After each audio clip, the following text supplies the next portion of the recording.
안녕하세요. 눈을 떠요. 저는 남편. 부인입니다. 요즘 분양가 상한제로 부동산 뉴스가 시끌시끌한데요. 도대체 이 분양가 상한제가 무엇인지, 그리고 이게 민간 택지에 적용이 되면 어떤 점이 달라지는지 오늘 알아보도록 해요. 분양가 상한제의 뜻부터 알아보도록 해요. 말 그대로 분양가에 상한선을 두겠다.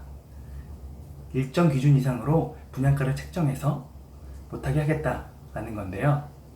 분양가는 토지비와 건축비, 그리고 기업의 이윤을 합해 산정하게 됩니다. 그런데 이 건축비를 정부가 정하고 그에 따른 합산 금액 이하로 분양가를 제한하는 게 분양가 상한제입니다. 기존에는 공공택지에만 적용되어 왔죠. 민간 택지에도 분양가 상한제 적용 요건은 있었지만 그 조건이 매우 까다로워서 거의 적용되지 않았던 것 뿐입니다. 그렇다면 왜 지금 정부는 분양가 상한제 카드를 꺼내게 된 걸까요?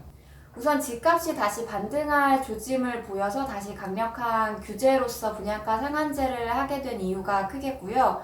또 한 가지는 강남에 지금 많은 재건축 단지들이 후분양을 선택하면서 이에 대해서 또 이제 상한제라는 카드를 꺼내든 게 그 이유가 되겠습니다. 이건 또 무슨 말인가 싶으실 텐데요. 보통은 선분양제로 아파트를 분양하게 됩니다. 아파트를 짓기 전에 분양을 해서 사업비를 확보하는 거죠. 그런데 최근 강남 재건축 단지들이 후분양을 선택하고 있습니다.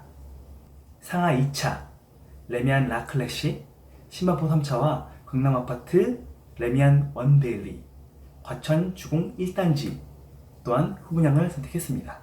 왜 그랬을까요? 후분양을 하면 보증공사의 보증을 받지 않아도 되기 때문입니다.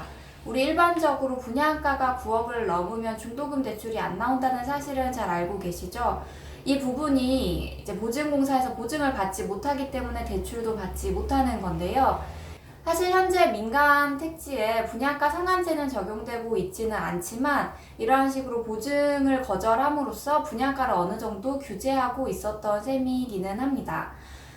그래서 후분양을 하면 공사비라던가 금융비용이 발생하고 또 후분양하는 그 시점에 어떤 경제적 상황이 있을지 모르기 때문에 경기 리스크도 떠안는다는 단점이 있긴 하지만 그럼에도 불구하고 많은 단지들이 이러한 규제를 피하기 위해서 후분양을 선택하고 있습니다. 그래서 정부 입장에서는 후분양을 선택해버리면 정부가 분양가를 규제할 수 있는 방법이 없어진 거죠. 그래서 분양가 상한제를 꺼내든 건데요. 게다가 분양가 상한제를 소급 적용하겠다는 얘기 때문에 더 이슈가 되고 있습니다. 재건축 정비사업의 경우 현재는 새로운 제도가 도입되면 관리처분 계획 인가를 받지 않은 경우에는 그 제도가 적용이 됩니다. 재건축은 조합이 중심이 되어서 사업을 진행한다는 건 알고 계시죠? 조합이 설립이 되면 시공사 선정을 하고 사업시행 계획 인가를 받고 조합원 분양을 신청을 한 뒤에 관리처분 계획을 받고 2주 사업시행 준공의 절차를 거치게 됩니다.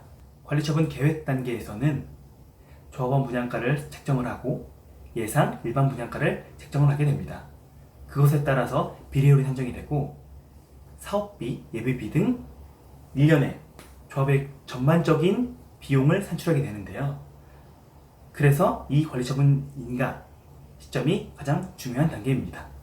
다시 분양가 상한제로 돌아와서 만약 올해 9월 분양가 상한제가 적용된다면 그 시점에 관리처분 계획 인가를 받지 않는 단지는 새로운 규제를 따라야 하고 관리처분 계획을 이미 받은 단지는 신경 쓰지 않아도 됩니다. 현재까지는요.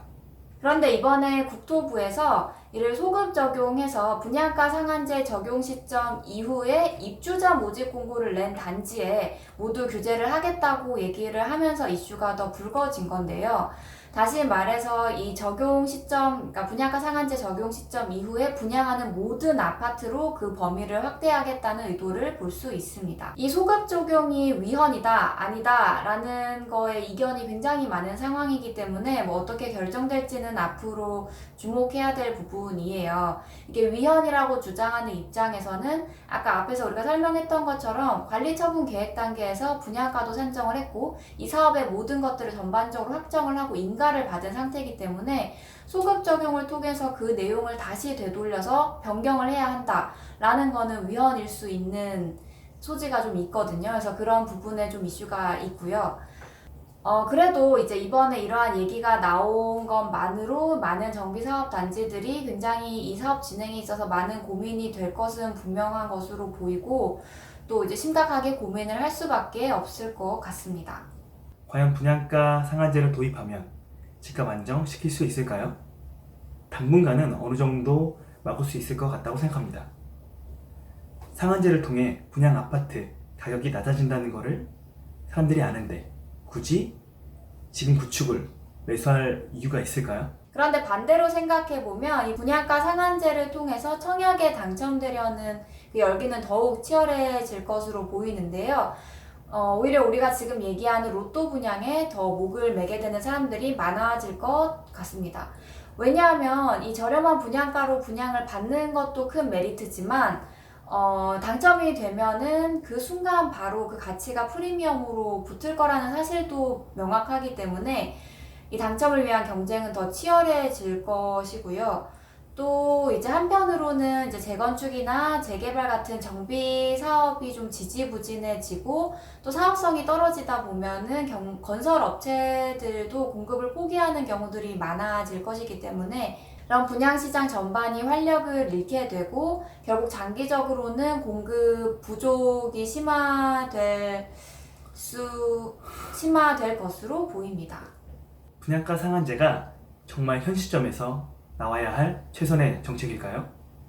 보시는 분들도 한번 생각해 보시는 계기가 되었으면 합니다. 이렇게 오늘은 분양가 상한제에 대해 알아봤는데요. 도움이 되셨길 바랄게요. 이 영상이 도움이 되셨다면 구독, 더 궁금한 점이 있으시다면 댓글 우리 다 같이 부동산에 눈을 떠요.